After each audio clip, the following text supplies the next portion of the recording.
산속 바위 틈에 버려진 포대자루, 그 안에서 발견된 쌍둥이, 돌도 안 된 듯한 아이들인데 울지를 않습니다.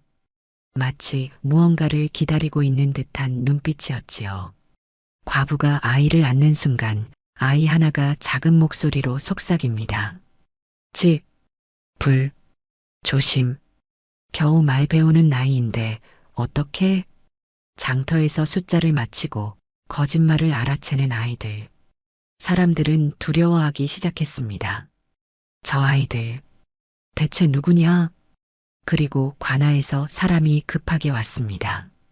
그 이야기, 지금부터 들려드리겠습니다. 안녕하세요. 사랑방 야담에 오신 여러분 반갑습니다. 항상 건강하세요. 영상 전 구독, 좋아요 눌러주시고 오늘 야담 시작하겠습니다. 그날도 과부는 새벽부터 지게를 짊어지고 산으로 향했습니다. 아무도 찾지 않는 깊은 골짜기, 그곳에 가야 제대로 된 땔감을 구할 수 있었지요. 가을비가 내린 뒤라 낙엽이 질척거렸습니다. 산길은 미끄러웠지요. 과부는 숨을 헐떡이며 나무 그늘 아래 잠시 앉았습니다. 그때였습니다. 바위 뒤편에서 묘한 기척이 들려왔지요. 과부는 천천히 고개를 돌렸습니다. 낡은 포대자루 하나가 바위 틈에 끼어 있었지요. 처음엔 나무꾼이 두고 간 짐이려니 했습니다. 그런데 자루가 움직였지요. 이게 무슨...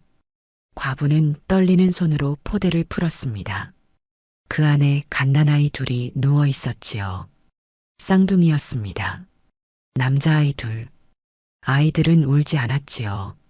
그저 서로의 작은 손을 꼭 잡고 있었습니다. 과부가 아이를 들어 올리자 그제야 아이 하나가 눈을 떴지요. 맑고 또렷한 눈빛이었습니다. 갓난아이 같지 않은 무언가를 아는 듯한 눈이었지요. 과부는 가슴이 철렁했습니다. 누가 이런 짓을... 산속에 아이를 버리다니 짐승밥이 되라는 것과 다름없었지요. 과부는 두 아이를 품에 안았습니다. 아이들은 여전히 울지 않았습니다. 마치 이미 세상을 포기한 것처럼, 아니면 누군가를 조용히 기다린 것처럼 말입니다. 과부가 지게를 버리고 아이들을 안고 일어서려는 순간이었습니다. 아이 하나가 갑자기 과부의 손을 꼭 잡았지요. 그리고 작은 입술을 달싹이며 속삭였습니다. 집, 불, 조심. 과부는 온몸에 소름이 돋았지요. 말도 못할 나이인데 어떻게 저런 소리를 할 수 있단 말입니까? 과부는 아이를 내려다보았습니다. 아이는 다시 눈을 감고 조용해졌지요. 마치 아무 일도 없었던 것처럼 말입니다. 과부는 서둘러 산을 내려왔습니다. 마을에 도착하자마자 동네 사람들이 모여들었지요. 아니, 그게 뭡니까? 산에서 아이를 주었다고요? 사람들이 웅성거렸습니다. 과부는 아이들을 꼭 안고 자신의 움막으로 향했지요. 그날 저녁 과부는 아이들에게 미음을 먹이고 누였습니다. 아이들은 여전히 울지 않았지요. 그저 서로를 바라보며 손을 맞잡고 있었습니다. 밤이 깊어갔습니다. 과부는 잠들지 못하고 아이들을 지켜보았지요. 그때 갑자기 밖에서 고함 소리가 들렸습니다. 불이야, 불이야. 과부는 벌떡 일어났지요. 마을 어귀 초가집에서 불길이 치솟고 있었습니다. 사람들이 우왕좌왕하며 물을 길어 날랐지요. 다행히 불은 크게 번지지 않았습니다. 하지만 만약 바람이 불었더라면 마을 전체가 잿더미가 될 뻔했지요. 사람들은 진화를 마치고 나서야 숨을 돌렸습니다. 그리고 수군대기 시작했지요. 이상하네. 오늘 과부가 산에서 아이를 주워왔다며? 그 아이들, 뭔가 심상치 않아. 과부 집 가서 물어봐야 하는 거 아닌가? 다음 날 새벽 마을 사람 몇이 과부 집 앞에 모였습니다. 어제 그 아이들 말이요. 정말 산에서 주운 겁니까? 과부는 고개를 끄덕였지요. 포대 속에 있었습니다. 죽으라고 버린 거지요. 사람들은 서로 눈빛을 주고받았습니다. 그런데 말이요. 그 아이들 혹시 뭔가 이상한 짓 하지 않았소?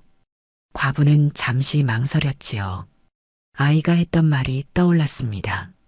하지만 차마 입 밖에 낼 수 없었지요.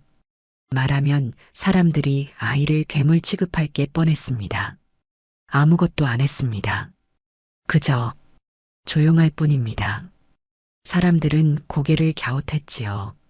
산에서 버려진 게 아니라 혹시 숨겨진 거라면? 누군가 중얼거렸습니다.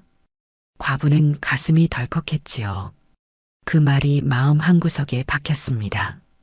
아이들은 정말 그저 버려진 것일까요? 아니면 무언가 숨겨야 할 이유가 있었던 걸까요? 과부는 움막 안을 돌아보았습니다. 쌍둥이는 여전히 손을 맞잡고 누워 있었지요. 울지도 않고 떼쓰지도 않고 그저 서로를 바라보고 있었습니다. 마치 이 모든 걸 이미 알고 있다는 듯이 말입니다. 사흘이 지났습니다. 과부는 아이들을 업고 마을 우물가로 나왔지요. 물을 길어야 했습니다. 아낙네들이 하던 빨래질을 멈추고 쳐다보았지요. 저 아이들 크기 좀 보게. 석 달은 넘었을 텐데 울지도 않는다며 귀신 들린 거 아닌가? 과부는 아무 말 없이 물동이를 채웠습니다. 처음엔 동정 어린 눈빛이었지요. 가엾은 과부가 산에서 아이까지 주워왔으니 불쌍하다는 시선이었습니다. 하지만 시간이 지나자 그 눈빛이 달라졌지요. 의심이었습니다. 천한 과부가 무슨 복으로 쌍둥이를 키운다고 먹고 살기도 빠듯할 텐데 저러다 굶어 죽는 거 아닌가. 소근거림이 따라붙었습니다. 과부는 참았지요. 말해봤자 소용없다는 걸 알았습니다. 며칠 뒤 과부는 아이들을 데리고 장터에 나갔지요. 품팔이 자리를 구해야 했습니다. 아이 둘을 업고 일을 하기란 어려웠지만 달리 방법이 없었지요. 과부는 아이들을 장터 한쪽 평상에 앉혀두고 곡물 가게 주인에게 말을 걸었습니다. 그 사이 아이들 앞으로 사람들이 모여들었지요. 이게 그 산에서 주운 쌍둥이라며? 말은 하나? 한 아낙이 아이 앞에 무릎을 꿇고 손뼉을 쳤습니다. 아이들은 반응이 없었지요. 그저 고개를 살짝 숙이고 앉아 있었습니다. 그런데 이상한 일이 벌어졌습니다. 아이 하나가 땅바닥을 내려다보더니 근처에 떨어진 나뭇가지 하나를 집었지요. 그리고 흙바닥에 무언가를 그리기 시작했습니다. 사람들이 숨을 죽이고 지켜보았지요. 선 몇 개가 그어졌습니다. 그건 분명 글자 같았지요. 저게 뭐야? 한자 아닌가? 장터 한쪽에 있던 훈장이 다가왔습니다. 그는 아이가 그린 흙바닥을 들여다보더니 눈을 크게 떴지요. 이건 사람 인자야. 사람들이 술렁였습니다. 말도 못하는 애가 글자를 안다고? 이상한데 뭔가 심상치 않아. 과부가 황급히 달려왔지요. 아이를 끌어안고 사람들에게 고개를 숙였습니다. 죄송합니다. 아이들이 장난을 쳤습니다. 하지만 사람들은 쉽게 물러서지 않았지요. 장난이 아니야. 저 애 분명히 뭔가 안다고. 그때 장터 구석에서 한 사내가 비웃으며 다가왔습니다. 동네에서 장깨가 많기로 유명한 자였지요. 진짜 똑똑하면 말이야. 이걸 맞춰봐라. 사내는 주머니에서 엽전 5잎을 꺼냈지요. 그리고 아이 앞에 놓았습니다. 이게 몇 개냐? 어디 똑똑하다며? 사람들이 웃음을 터뜨렸습니다.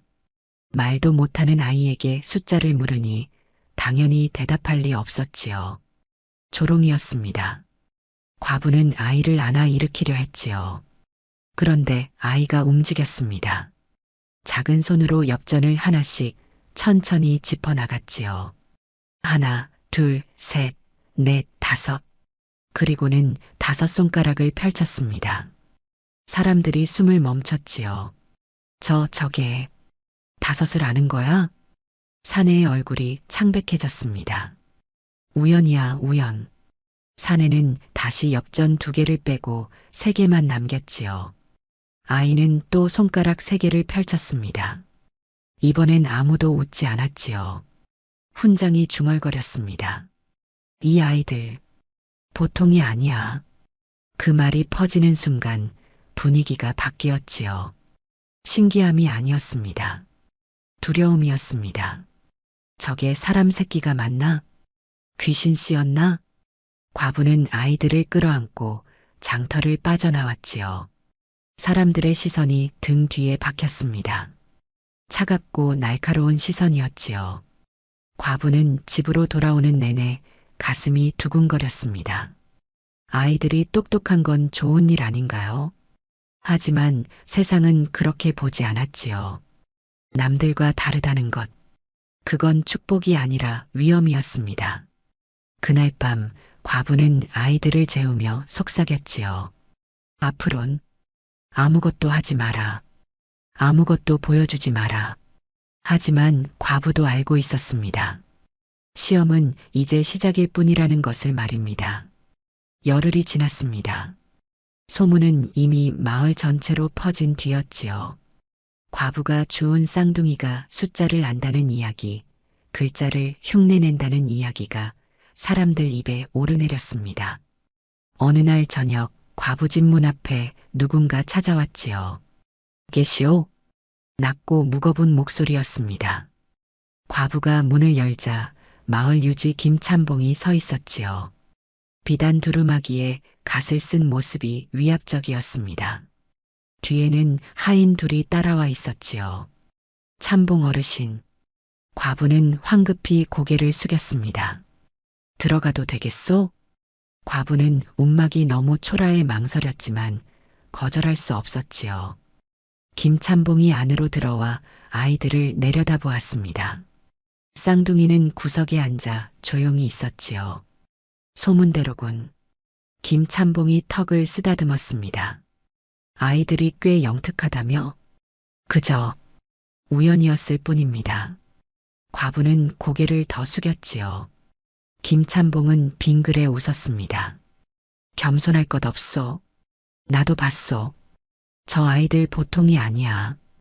그는 잠시 침묵하더니 입을 열었지요. 내게 아이들을 보내시오. 과부의 손이 얼어붙었습니다.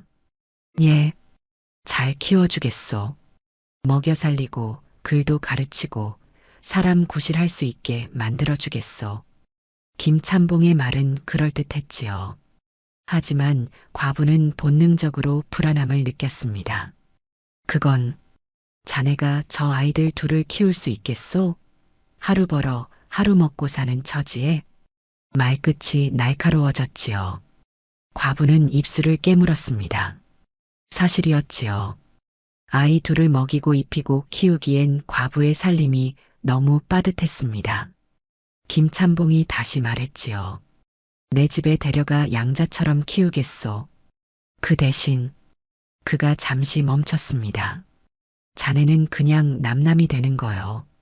과부의 가슴이 섬뜩했습니다. 남남이라니.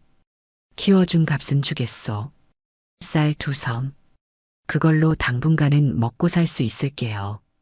그건 제안이 아니었지요. 협박에 가까웠습니다. 아이들을 넘기면 쌀을 주고 거절하면 과부는 감히 상상하기도 싫었지요. 김참봉 같은 양반의 비위를 거스르면 마을에서 살 수 없다는 걸 알았습니다. 생각해 보시오. 내일 저녁까지 답을 주시오. 김참봉은 그렇게 말하고 일어났지요. 하인들이 따라 나갔습니다. 문이 닫히자 과부는 그 자리에 주저앉았지요. 손이 부들부들 떨렸습니다. 아이들을 보내야 하나. 먹여 살리지 못할 게 뻔한데 굶기느니 배불리 먹이는 게 맞지 않을까요? 하지만 가슴 한쪽이 무너지는 것 같았지요. 그날 밤 과부는 잠을 이루지 못했습니다. 새벽녘 아이 하나가 칭얼대는 소리에 눈을 떴지요.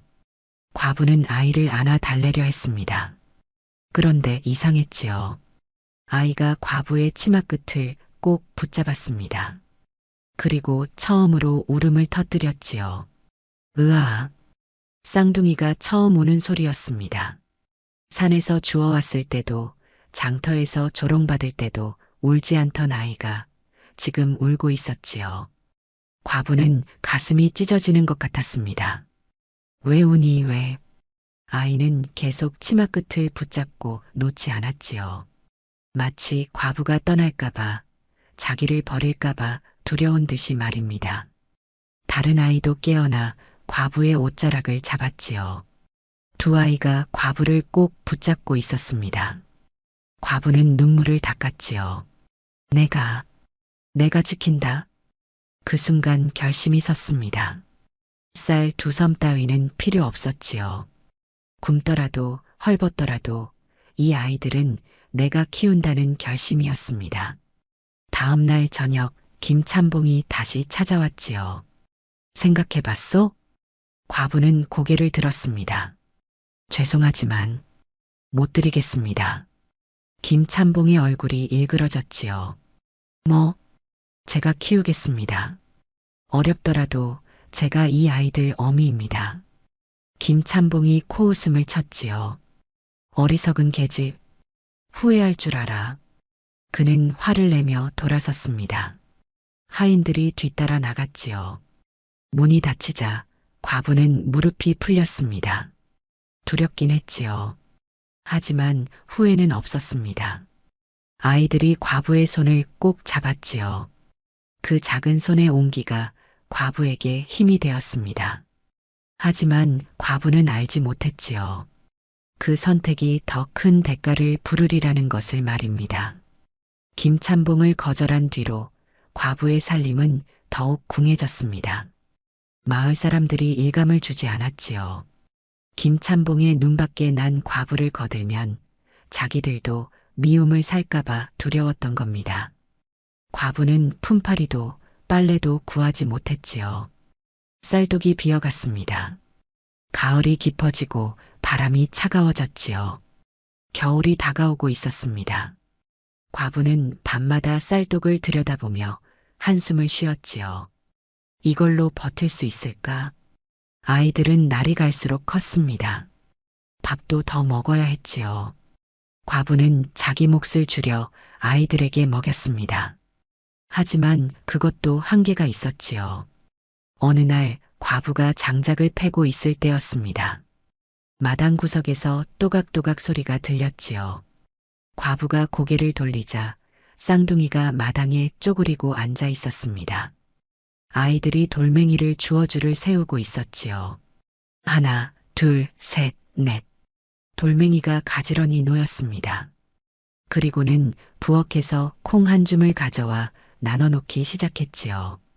큰 콩, 작은 콩, 썩은 콩, 종류별로 가려내고 있었습니다. 이 녀석들이. 과부는 웃음이 나왔지요. 하지만 며칠 뒤 더 놀라운 일이 벌어졌습니다. 과부가 아이들에게 밥을 주려고 할 때였지요. 아이 하나가 과부의 손을 잡았습니다. 그리고 고개를 저었지요. 응? 왜? 아이가 손가락으로 밥그릇을 가리켰습니다.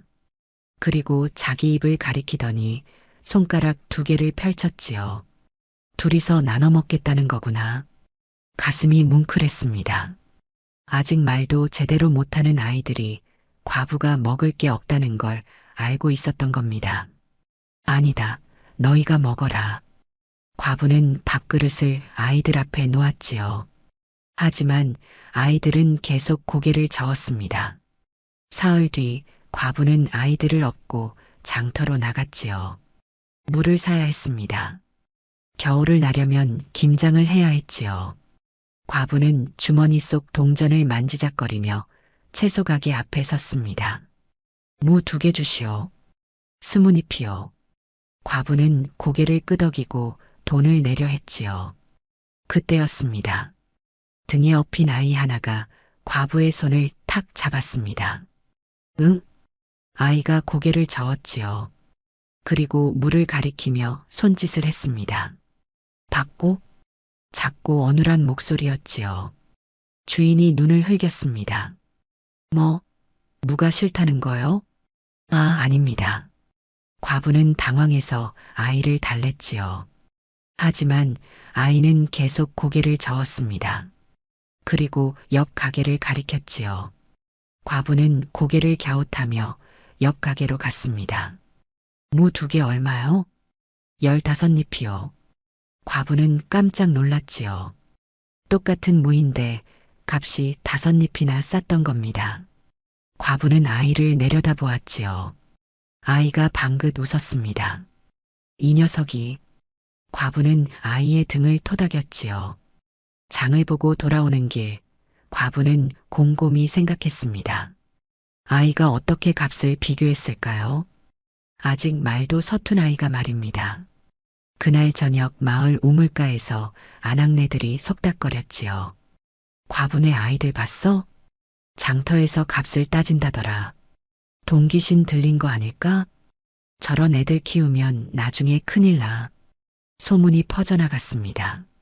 아이들이 똑똑한 게 아니라 뭔가 이상하다는 소문이었지요. 과부는 그 소문을 듣고 가슴이 답답했습니다.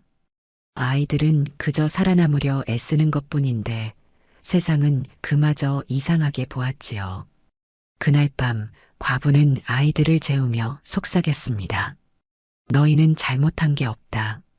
아무 잘못도 없어. 하지만 과부도 느끼고 있었지요. 그 말이 점점 커지고 있다는 것을, 아이들을 겨누는 칼이 되고 있다는 것을 말입니다. 소문은 눈덩이처럼 불어났습니다. 과부가 산에서 주운 아이들이 점쟁이 같다더라. 숫자를 알고 사람 속을 들여다본다더라. 돈 계산까지 한다지 뭐냐. 마을 사람들은 과부네 아이들을 신기한 구경거리 보듯 했지요. 아이들이 마당에 나오면 일부러 다가와 질문을 던졌습니다. 이게 몇 개냐? 손가락이 몇 개냐? 아이들이 맞히면 신기해하고 틀리면 비웃었지요. 것 봐라, 그냥 운이었어. 저것들이 뭘 안다고. 어느 날 마을 건달 하나가 과부 집 앞에 나타났습니다. 야, 신동이라며? 한번 보자. 그는 일부러 거짓말을 했지요. 내 이름은 박돌쇠다. 맞춰봐라. 아이들은 고개를 가웃거렸습니다. 아이 하나가 고개를 저었지요. 아니, 건달이 눈을 부라렸습니다. 뭐, 내가 거짓말한다는 거냐? 그 이름, 거짓. 작고 떨리는 목소리였지만 분명한 말이었지요. 건달의 얼굴이 새파랗게 질렸습니다. 사실 그의 이름은 박돌쇠가 아니었지요. 과부도 그 사실을 알았습니다. 그는 마을에서 쫓겨나 이름을 바꾼 자였지요. 이 새끼가. 건달이 주먹을 쥐었습니다. 하지만 사람들이 지켜보고 있어 손을 쓸 수 없었지요. 그는 침을 뱉고 돌아섰습니다. 두고 보자. 그날 이후 마을 분위기가 달라졌지요. 아이들이 지나가면 사람들이 돌아섰습니다. 수군거림이 따라붙었지요.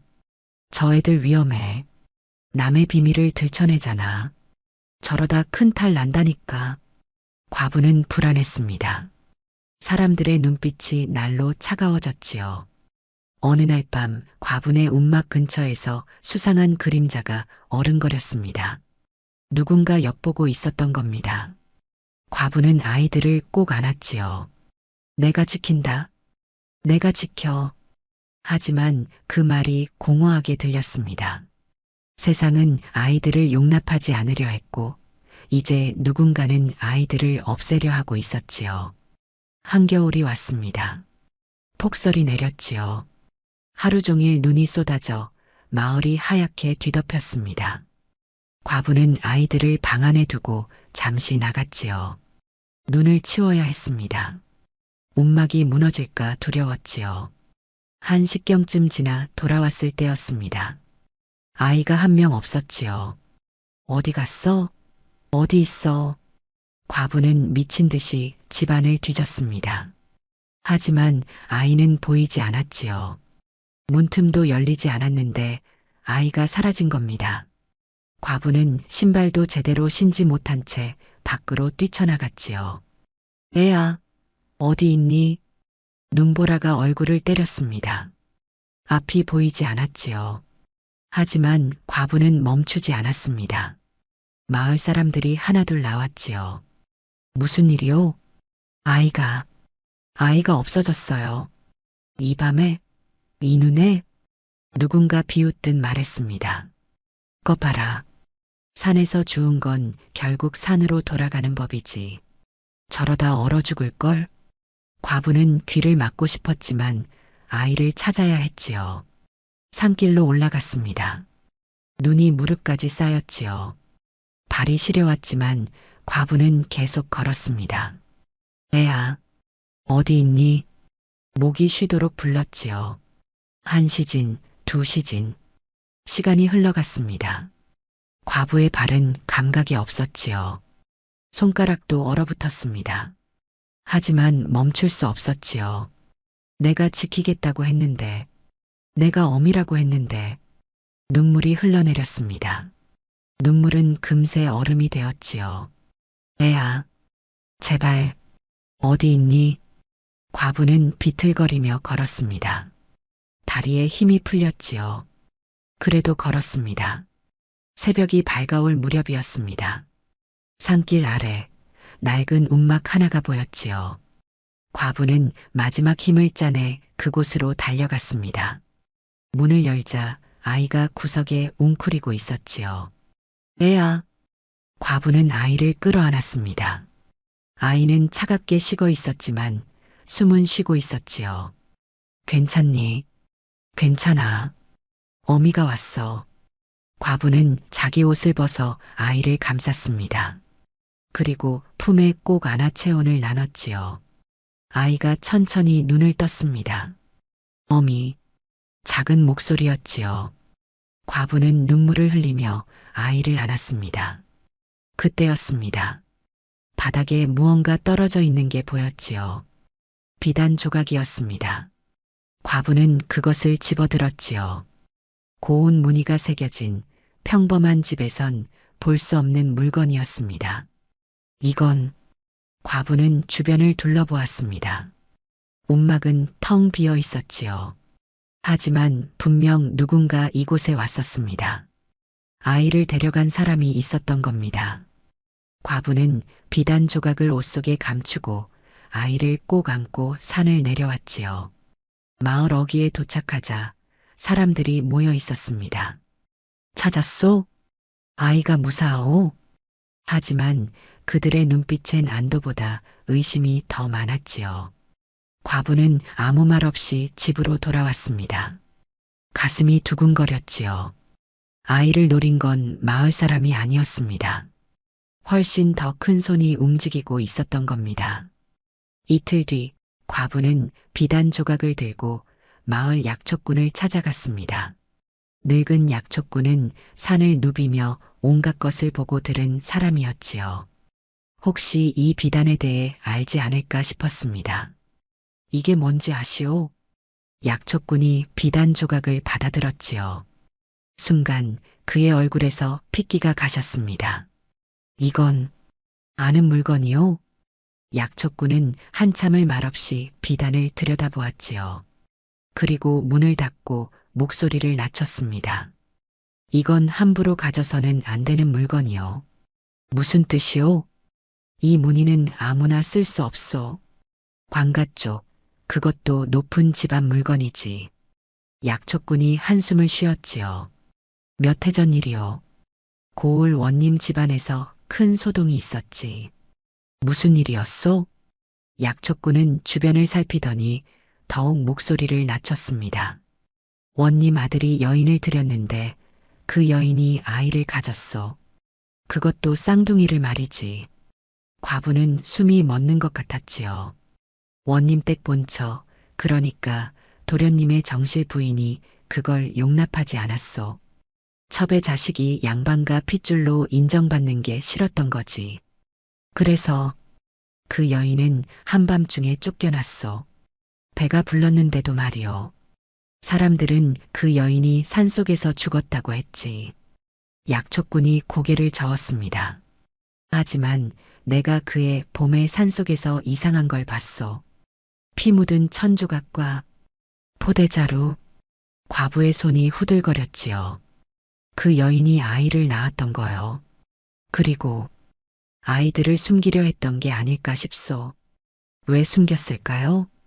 원님 댁에서 찾아올까봐, 아이들을 죽일까봐. 그래서 산속 깊은 곳에 약초꾼이 과부를 똑바로 쳐다보았지요. 당신이 주운 아이들, 그 쌍둥이가 맞지 않소? 과부는 대답할 수 없었습니다. 조심하시오. 양반집 일에 끼어들면 평민은 화를 입는 법이요. 그 비단은 당장 버리시오. 하지만 과부는 비단을 꼭 쥐었지요. 못 버립니다. 이게 아이들이 누군지 증명하는 것인데요. 그게 바로 위험하다는 겁니다. 증명하면 뭐 하겠소? 아이들을 빼앗길 텐데. 약초꾼의 목소리가 떨렸습니다. 과부는 비단 조각을 옷 속 깊이 넣고 집으로 돌아왔지요. 아이들은 마당에서 놀고 있었습니다. 과부는 아이들을 바라보았지요. 내가 지킨 게 남의 핏줄이구나. 그것도 양반집 핏줄. 하지만 이상했습니다. 슬프지 않았지요. 아이들을 돌려보내고 싶지도 않았습니다. 피가 아니라 마음으로 이미 가족이 되어 있었지요. 그날 밤 과부는 생각했습니다. 그러면 찾으러 오는 사람이 생기겠지. 아이들을 데려가려는 사람이. 그리고 그 예감은 사흘 뒤 현실이 되었습니다. 관아에서 사람이 왔습니다. 포졸들과 관복을 입은 사또 한 명이었지요. 과부가 사는 집이 여기냐? 마을이 술렁였습니다. 관가 사람이 왔다는 소식에 사람들이 우르르 몰려들었지요. 네, 그렇습니다. 과부는 떨리는 목소리로 대답했지요. 수상한 쌍둥이를 키운다는 소문을 들었다. 아이들을 데려와라. 수상하다뇨. 말이 많지 말고 아이들을 내놓아라. 과부는 어쩔 수 없이 아이들을 데리고 나왔습니다. 마을 사람들이 웅성거렸지요. 이제 과부도 끝이네. 관가에서 왔으니 큰일 났어. 저 아이들 이상하다고 했잖아. 저것들 때문에 마을까지 시끄러워졌잖아. 사또가 아이들을 내려다보았습니다. 처음엔 무심한 얼굴이었지요. 그저 소문의 진위를 확인하러 온 것 같았습니다. 하지만 아이들의 얼굴을 자세히 보는 순간 그의 표정이 변했지요. 이 아이들. 사또는 천천히 무릎을 꿇고 아이들과 눈높이를 맞췄습니다. 그리고 조심스럽게 아이의 손목을 살펴보았지요. 왼쪽 손목 안쪽에 작은 점이 있었습니다. 사또의 입에서 신음 같은 소리가 흘러나왔지요. 맞구나. 정말. 다른 아이의 손목도 살펴보았습니다. 똑같은 위치에 똑같은 점이 있었지요. 사또는 떨리는 손으로 일어섰습니다. 얼굴이 흙빛으로 변했지요. 과부, 이 아이들을 어디서 구했느냐? 산에서 버려진 걸 주었습니다. 정확히 어디였느냐?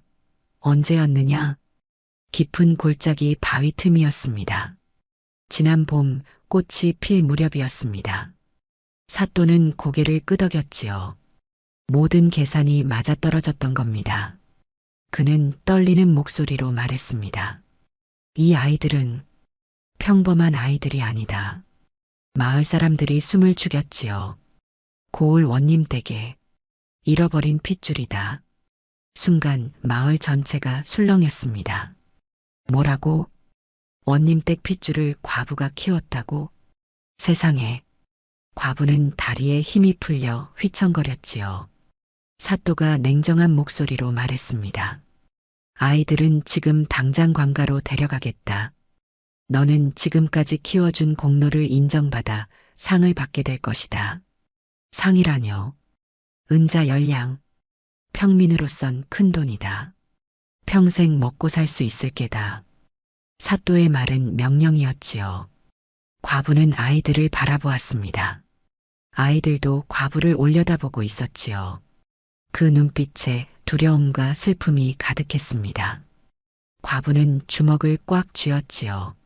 아이들이 평범하지 않다는 게 이제 모두가 아는 사실이 된 순간이었습니다. 사또는 포졸들에게 손짓했습니다. 아이들을 데려가라. 포졸 하나가 아이에게 손을 뻗었지요. 그 순간이었습니다. 아이가 과부의 치마를 꼭 붙잡았지요. 다른 아이도 과부의 손을 잡았습니다. 어미, 작은 목소리였지요. 우리 어미. 과부의 눈에서 눈물이 쏟아졌습니다. 아이들이 처음으로 또렷하게 과부를 어미라 불렀던 겁니다. 사람들이 숨을 죽였지요. 사또가 말했습니다. 아이들은 원래 돌아갈 곳이 있다. 너는 키워준 값만 받으면 된다. 그게 내 본분이다. 하지만 그 말엔 협박이 섞여 있었지요. 거절하면 법을 어기는 것이 될 수도 있다는 뉘앙스였습니다. 과부는 후들거리는 손으로 아이들을 끌어안았습니다. 안 됩니다. 이 아이들은 제 자식입니다. 마을 사람들이 숨을 멈췄지요. 내 자식? 주워온 자식이 무슨 내 자식이냐? 법도 모르는 무식한 것. 사또가 목소리를 높였습니다. 하지만 과부는 물러서지 않았지요. 피는 아니지만 마음으로 나았습니다.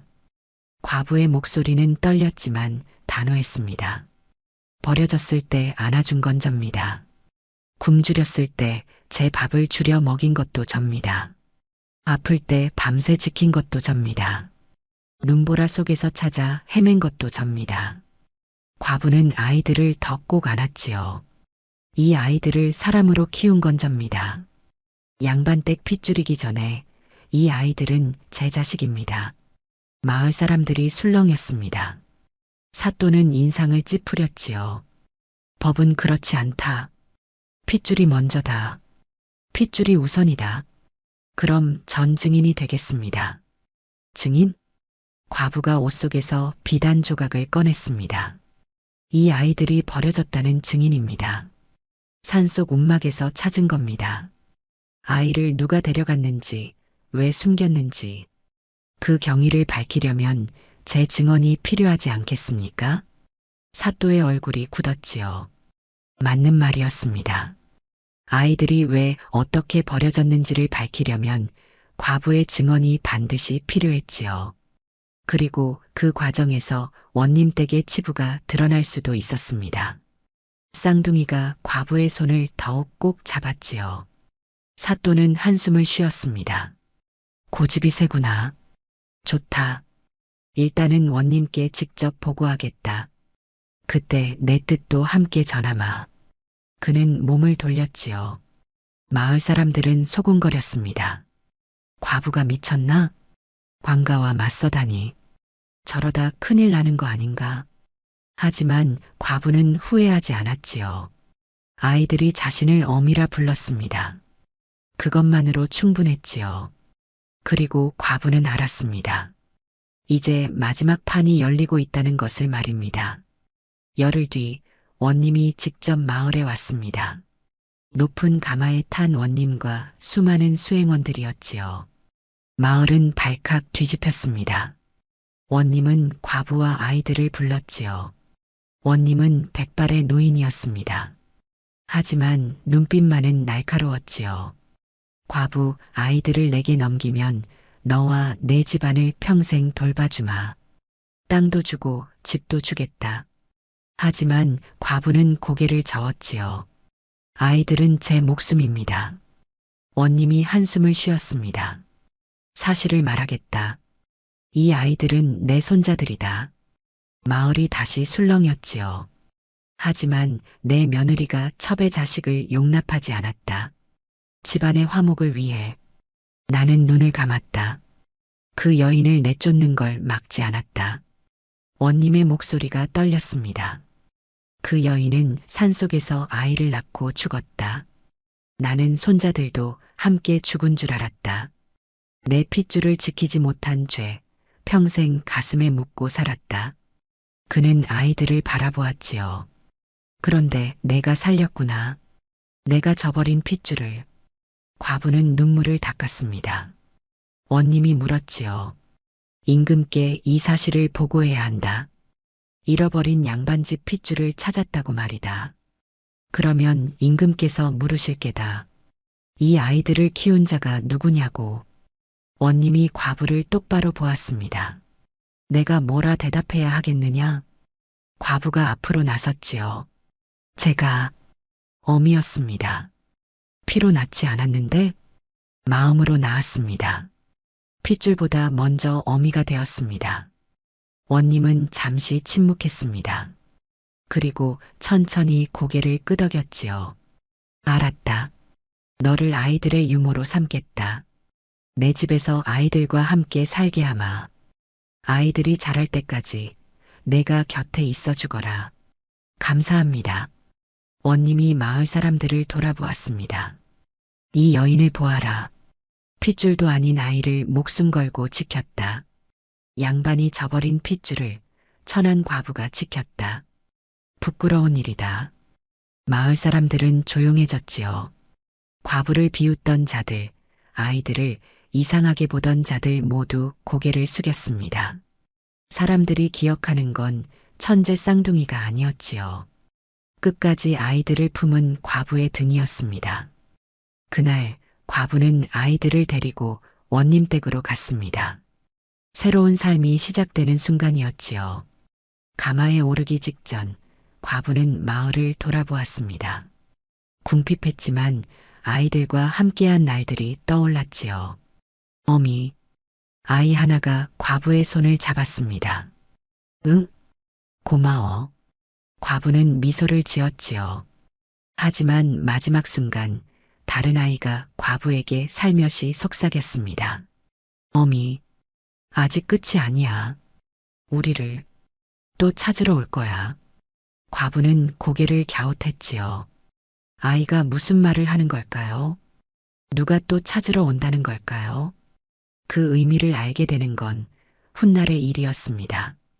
가마가 천천히 움직이기 시작했습니다.